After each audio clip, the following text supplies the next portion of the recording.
Bonjour, Julien Lantios, enchanté. Bonjour, Julien Lantios, enchanté.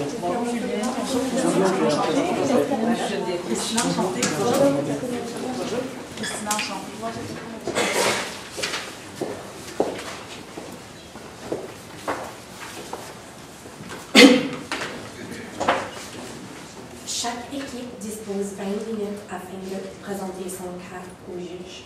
J'afficherai un carton pour les 10, les 5, les 2 dernières minutes et les 30 dernières secondes de la présentation. Lors des 10 dernières secondes du discours, j'indiquerai à l'aide de mes deux mains le nombre de secondes restantes. Une équipe n'ayant pas terminé sa présentation après 20 minutes se verra arrêtée afin de passer à la période des questions. Une période de questions d'une durée maximale de 5 minutes est allouée au jury à la fin de la présentation. Je tiens à rappeler au jury qu'il est obligatoire de poser au moins une question lors de cette période. J'inviterai maintenant les juges à se présenter brièvement. Vous pourrez ensuite débuter. Bonjour, je suis Pascal Andreville, directrice marketing de Supersec. Bonjour, Loïc Moutier, mise en marché Supersec. Bonjour, je suis Geneviève B, je suis vice-présidente des ressources humaines de Métro Inc. Bonjour, Anna Kolkowski, je suis vice-présidente de la mise en marché pour la bannière Métro. Bonjour, Christina Bellevue, gestionnaire de compte chez P&G Procter & Gamble. Je me souviens, quand j'étais petit, ma mère m'emmenait avec elle faire l'épicerie.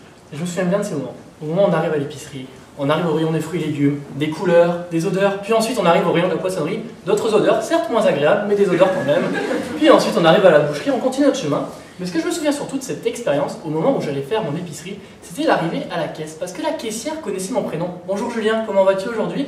Et c'était une expérience comme une personnalisation. Et c'est aujourd'hui cet aspect de personnalisation que mes collègues Jessica Brosseau-Rivard, Catherine Mire-Desjardins et moi-même Julien Lantios allons essayer de vous présenter sous la bannière de l'agence C2J. Donc, nous allons commencer par une analyse de votre situation. La problématique qu'on a ressortie aujourd'hui, c'est de comment on devrait fidéliser les consommateurs afin de les rendre les gens qui sont le plus sensibles au prix. Donc, comment on va pallier à cette problématique? En fait, on va commencer par répondre au mandat suivant, qui est de proposer une stratégie de communication marketing novatrice afin de fidéliser et d'attirer les millennials dans votre compte. Donc, pour commencer, permettez-moi de vous présenter le cas d'analyse qu'on a utilisé pour vous aujourd'hui. D'abord, on a regardé votre marque, Supersec, puis on l'a ensuite comparé avec les autres épiceries à escompte, donc notamment Maxi et Walmart, qui sont actuellement vos concurrents les plus importants. Ce qu'on cherchait ici, c'était votre élément différenciateur sur lequel on pourrait miser dans toutes vos communications. Ensuite, on a regardé la clientèle d'aujourd'hui. Donc, on parle des millennials, notre génération.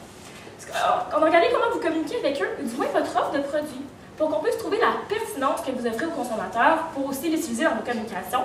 Et voici ce qu'on est ressorti dans notre analyse. Donc, clairement, on a commencé à regarder qu'est-ce qui se passait sur le marché et qu'est-ce qu'on pourrait faire pour essayer de vous différencier des autres. Donc, clairement, on a regardé qu'est-ce que les autres apportaient sur le marché. Donc, premièrement, on sait que Maxi, on a une grosse campagne de notoriété cette année avec leurs humoristes qui ont comme porte-parole, qui a attiré beaucoup l'attention des consommateurs actuellement.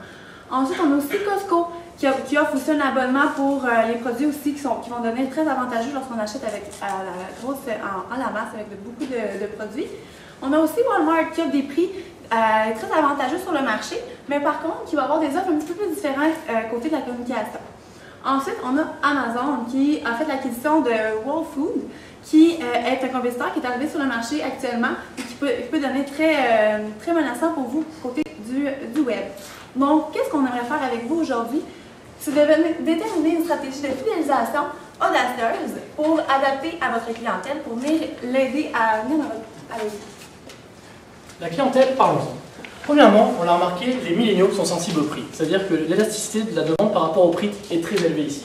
Également, les milléniaux vont un peu voir à droite, à gauche par rapport au prix. Donc ils ne sont pas loyaux envers les marques, ils vont là où ça les arrange, là où le prix est le moins élevé. De plus, ce qui est intéressant à noter sur ces millennials, c'est qu'ils consomment énormément de médias. 10h56 en moyenne par jour, dont 5 heures pour passer sur mobile. Ça va être quelque chose, une opportunité qu'on va venir saisir ici. Et enfin, au niveau de leur moment d'achat, ils magasinent en fin de semaine ou après 15 heures. Donc ici, l'opportunité à saisir ici, ce qu'on a remarqué, c'est qu'il va falloir venir les rejoindre sur mobile avec des offres pertinentes au moment opportun. Passons maintenant à votre marque. Donc, Supersec, quelles sont vos forces? D'abord, utilisez une stratégie de promotion. Donc, contrairement à Walmart qui utilise plutôt une stratégie de bas prix tous les jours, vous différenciez par des promotions qui sont plutôt ponctuelles et que vos consommateurs apprécient d'ailleurs. Aussi, vous avez des produits qui sont frais. Donc, c'est un sondage que vous avez fait auprès de votre clientèle. Vous avez remarqué que déjà l'élément de fraîcheur, c'est quelque chose qui est bien acquis chez votre clientèle. Et finalement, vous avez une application mobile qui, à date, a 76 téléchargements.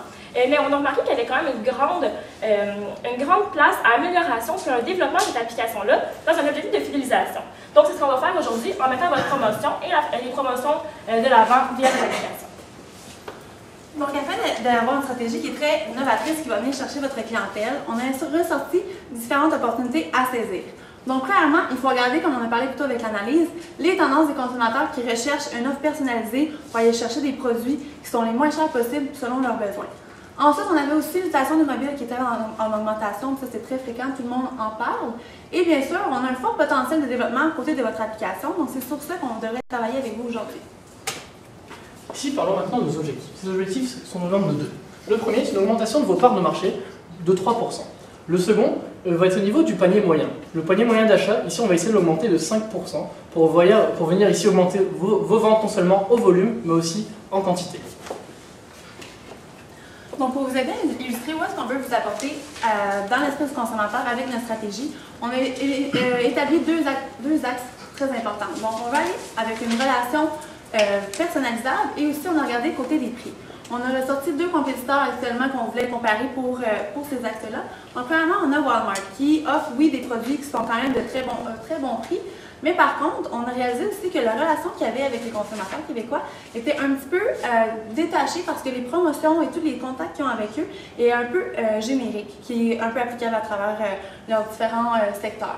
Par contre, on a aussi Maxi, qui a des prix qui sont quand même très abordables, mais par contre, vous avez quand même des prix de qualité. Mais côté de la valeur du panier, on peut quand même considérer que Maxi serait une petite affaire un peu plus abordable que vous.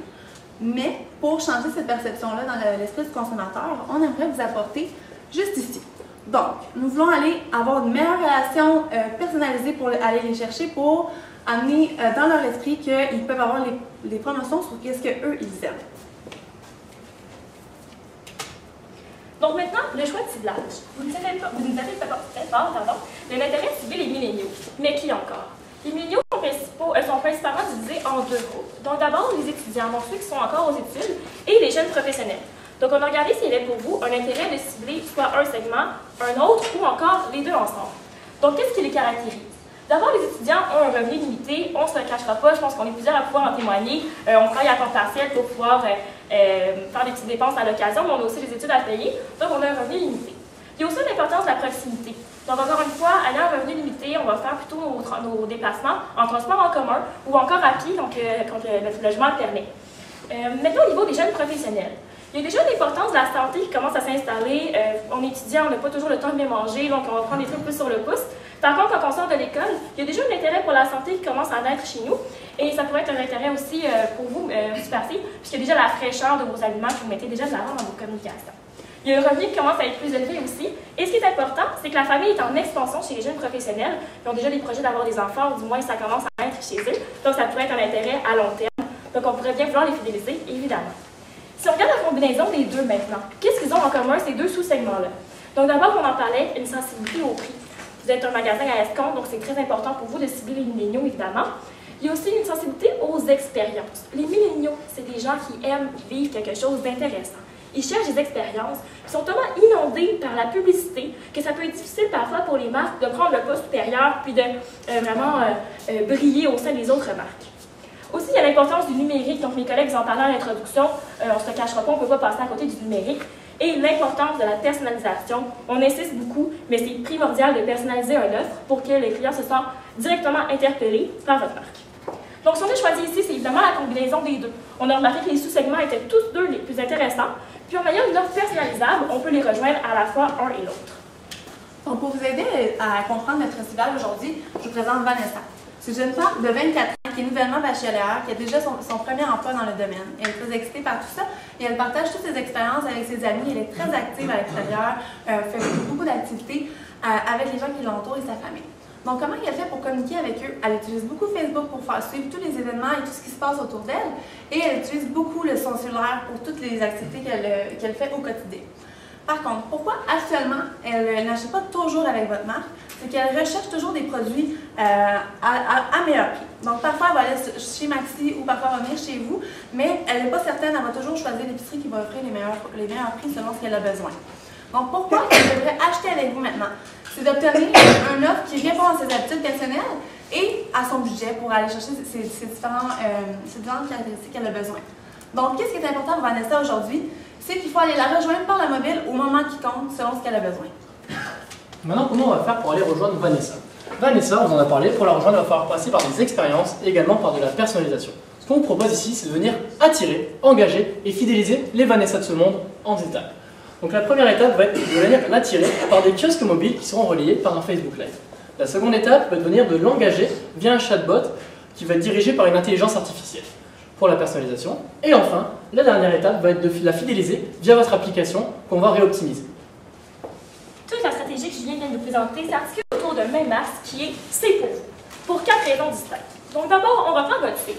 Vous avez une identité visuelle qui est très distincte, les gens la reconnaissent, les gens l'apprécient.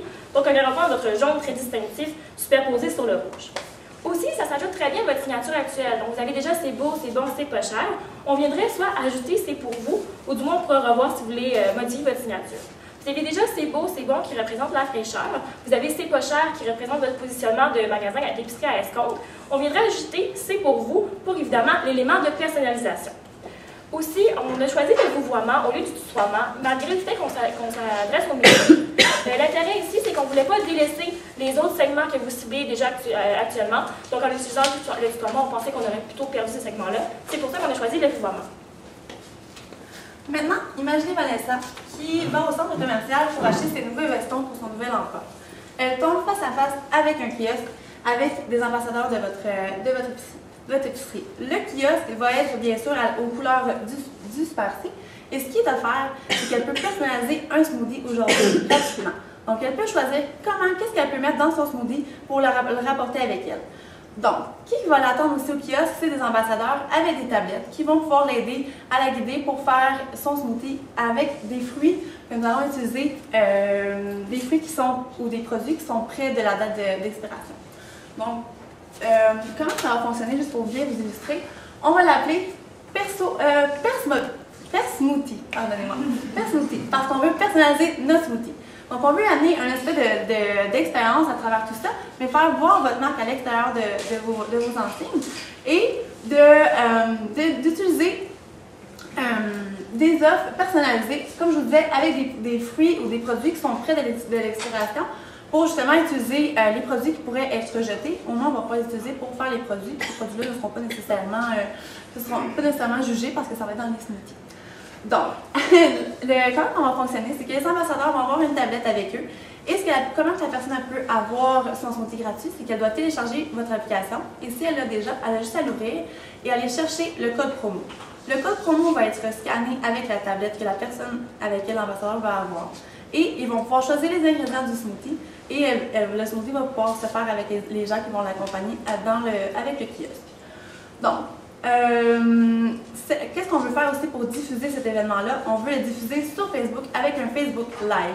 Parce qu'on sait que c'est très vu et c'est beaucoup plus avant-gardiste actuellement. Donc, où est-ce qu'on veut faire ça? On veut faire ça à travers le Québec. Quelques suggestions, par exemple, dans les centres d'achat ou bien dans les endroits publics qui sont très populaires.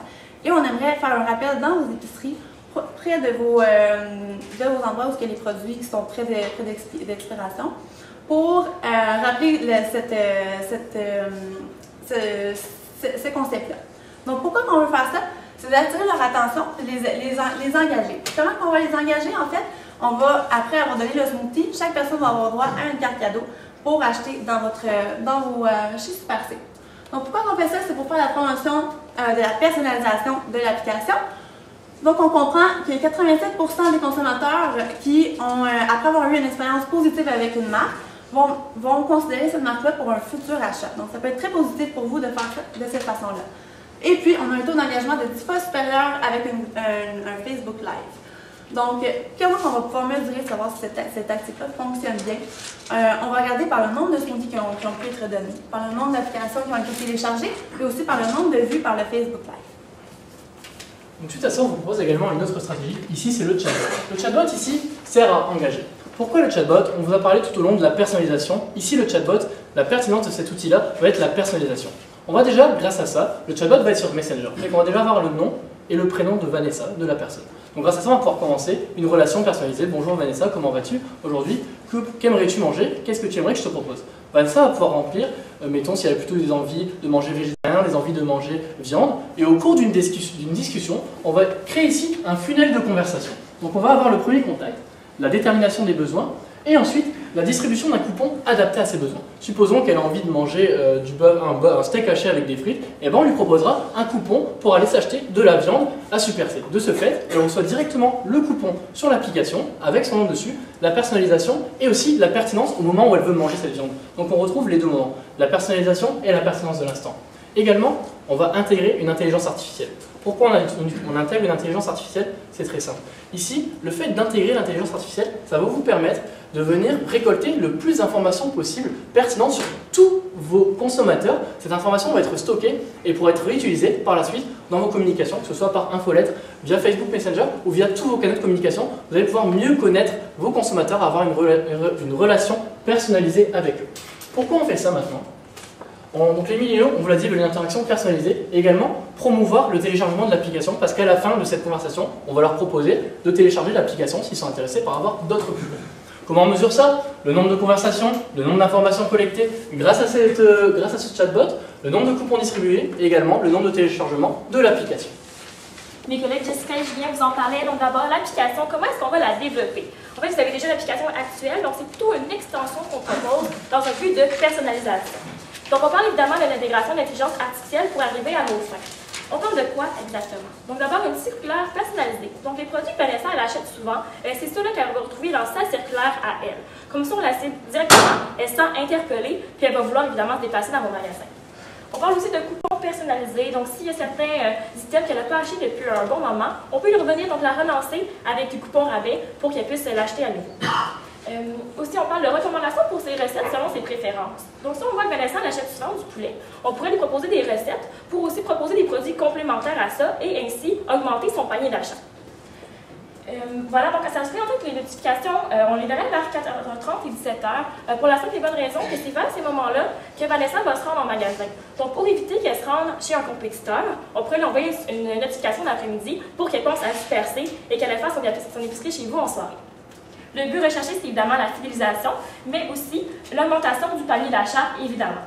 Puis aussi, ça vient ajouter un bon avantage concurrentiel, donc pour vous démarquer de la concurrence. Ça va se mesurer par les indicateurs suivants.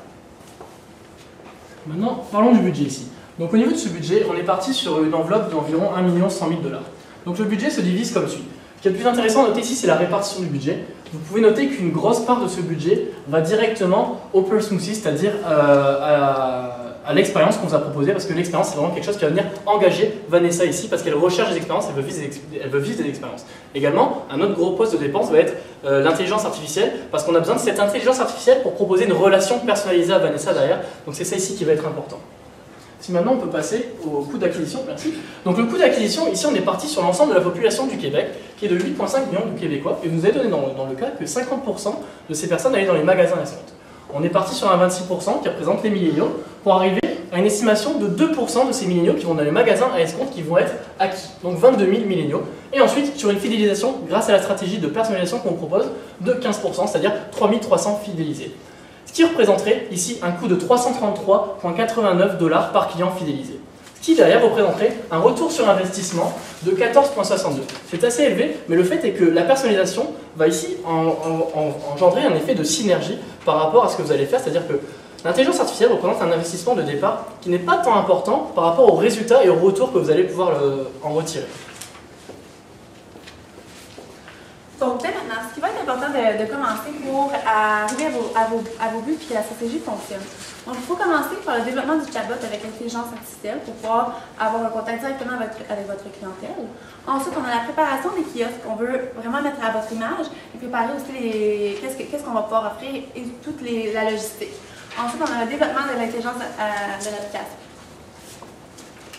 Donc ici, en fait, ce qu'on nous a proposé, par les 3 étapes qui sont attirées, engagées, fidélisées, on va venir chercher Vanessa où elle est. C'est-à-dire qu'on va venir la rejoindre dans sa vie de tous les jours, à un moment pertinent de sa vie, quand elle va faire sa course de tous les jours pour aller s'acheter un veston.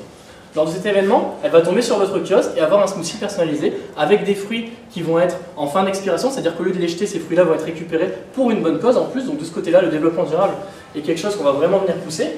De plus, cet événement va être promu via le Facebook Live. C'est-à-dire que le Facebook Live a un taux d'engagement 10 fois supérieur, mais de plus va être bien plus visualisé parce qu'une notification apparaît dans le flux d'actualité des gens quand on passe sur Facebook Live. De cela suit le chatbot. Le chatbot sur Messenger, d'où la relation personnalisée qu'on vous propose ici avec Vanessa pour venir avoir une pertinence au moment de quel type de coupon on va lui proposer. Enfin, une fois que Vanessa aura téléchargé l'application, grâce au chatbot ou grâce aux précédentes interactions qu'elle aura eues avec nous, on va pouvoir lui proposer ici des offres personnalisées qui vont être pertinentes au moment opportun, c'est-à-dire entre 14h30 et 17h parce qu'elle fait ses courses après 15h ou les fins de semaine pour venir chercher toutes les Vanessa de ce monde. C'est pour ça qu'aujourd'hui, la solution qu'on vous a proposée, c'est pour vous.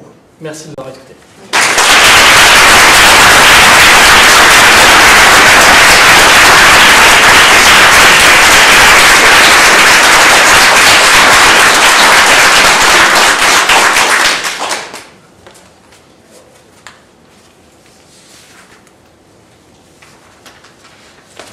Ce que vous nous proposez, naturellement, il y a des coûts quand même assez importants, on l'a vu. Nous avons dans l'industrie de l'alimentation une marge de manœuvre qui est assez limitée. Nos marges de profit sont très basses. Comment voyez-vous le financement de cet investissement? Mais dans le fond, c'est un investissement qu'on vous propose donc sur la première année. On vous a proposé sur la première année un retour sur investissement qui est positif. Mais dans le fond, ce que vous pouvez aussi faire, c'est un investissement sur une année. Mais cet investissement, on peut le voir sur le long terme, sur un 5 ou sur un 10 ans. C'est-à-dire que derrière, vous pouvez venir l'amortir. Donc un 1 million de dollars qui va être amorti sur 10 ans, mettons, ne représenterait que 100 000 dollars par an dans votre comptabilité. Donc c'est possible de faire de cette façon-là aussi pour réduire l'impact de cet investissement pour la première année.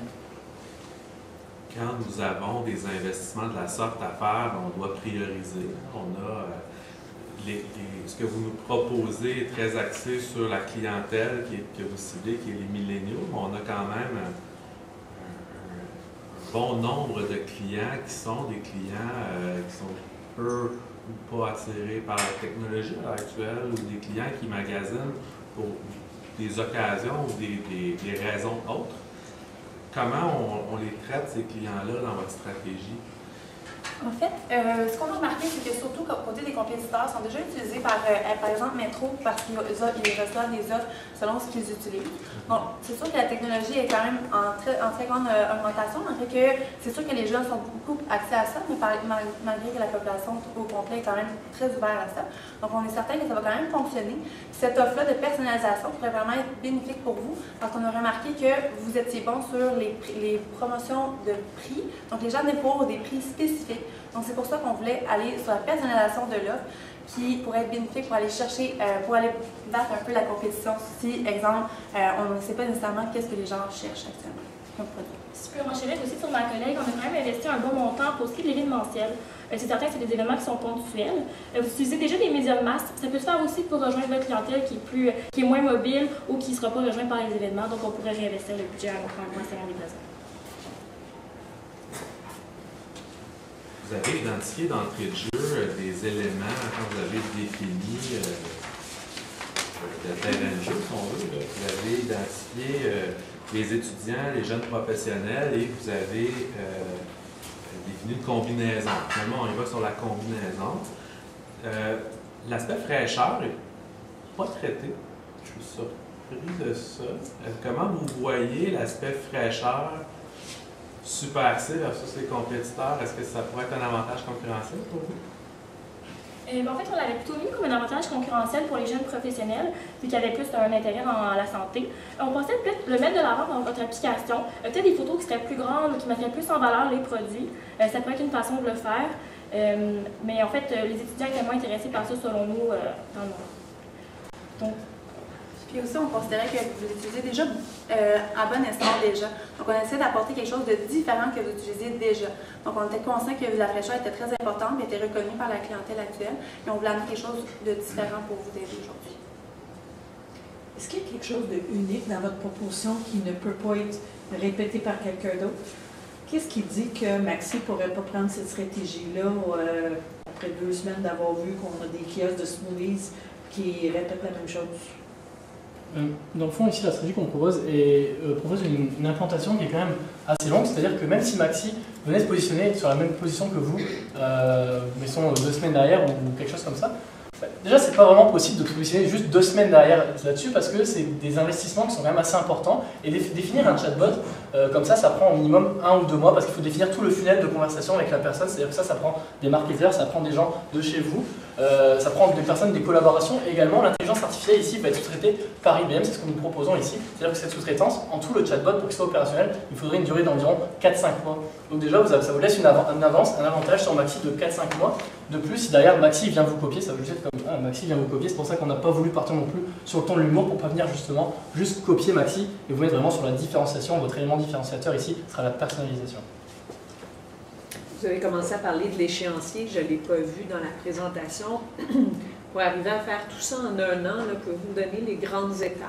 Oui, tout à fait. En fait, on parlait du développement de l'application puis du chatbot. Ça sera dans les 3 premiers mois. Vu qu'on y allait en sous-traitance avec IBM, comme en faisait toi, mon collègue, ça peut se faire même en 2 mois. C'est vraiment des délais qui sont peu considérables sur une année. Puis en fait, l'événementiel, vu qu'il faut quand même recruter des ambassadeurs, monter le kiosque et monter le concept, ça prendrait au moins jusqu'au mois d'avril à le faire. Donc, ça serait prêt dès le mois suivant pour le lancement, pour ce qu'on ferait toute l'année. Donc, on avait calculé 145 événements ponctuels. La période des questions est finie.